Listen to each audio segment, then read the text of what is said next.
I would really encourage everyone to try and have an idea about what your end goal is before you do that. And I think I've been quite fortunate that I've done that quite well. And because if I know what my end goal is, that helps me with decisions that I make, and it helps me with the content to put out there. Yep. And then the kind of example I would give would be, my goal on social media was to grow an audience who respected me as a coach, saw me as a good golf coach, and who believed that I could help them play better golf. That's my kind of, that's what I'm trying to do. And so every single piece of content has got to kind of fall into line with that.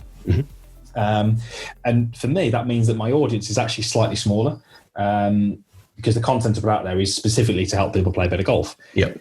Now, if I decided that I wanted to make my social channels entertaining, then that appeals to a bigger audience, because if you're just a golfer, you can watch it, it entertains you, but that's not what I'm after. So the kind of idea would be, let's say, just create a scenario here. Let's say I could create a piece of content which wasn't really golf related, but it might go viral and it might get 1 million views. It might gain me 2,000 more followers. Yeah, they're not the people I really want. It's not actually helping me end goal. They're just people who've stumbled across it because it went viral, and it's actually nothing to do with my golf coaching. So the end goal is key, because I think it's easy to chase the followers and the subscribers, and don't get me wrong, that's important, but for me, that's not the be all end all. I probably, 3 years ago, I could have changed tacks. I could have started doing different types of videos and potentially appeal to a larger audience. And if that went well, I could be bigger. But it's everything I do is to actually say, well, okay, I'm a golf coach. That's that's what I do. And every single piece of content within reason is going to be sort of targeted towards that. So I think having the end goal is important. Knowing what you're trying to do on social media is important. And then I think I would also say to someone, if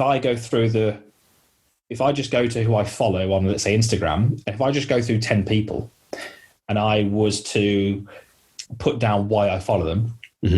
So go, Rory McIlroy, why do I follow him? Was a world famous golfer. I just want to see what he's doing. Yep. The next person might be just a friend I've known, so it's a friend. Next one might be, well, this person, I learn video editing tips from them. Yep. And I would start to put down, why am I following those people? And then I'd then say, well, if you don't fall into one of those categories, people aren't going to follow you.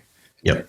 So if you're a tennis coach who nobody knows of, you just at work at a little club and you just post videos of you hitting a tennis ball, no one's going to follow you, because you're not adding value, you're not famous, you're not a friend. You've got to find your little, why are people going to follow you? Is it because you're famous? Well, most people aren't famous. Is it because now you might want to go down the comedy route? People might follow you because you're funny. That's fine. People want to, but for me, it's this learning value. So I think once you start to know why people are going to follow you and what your end goal is, I think you can start to plan your content much better around that.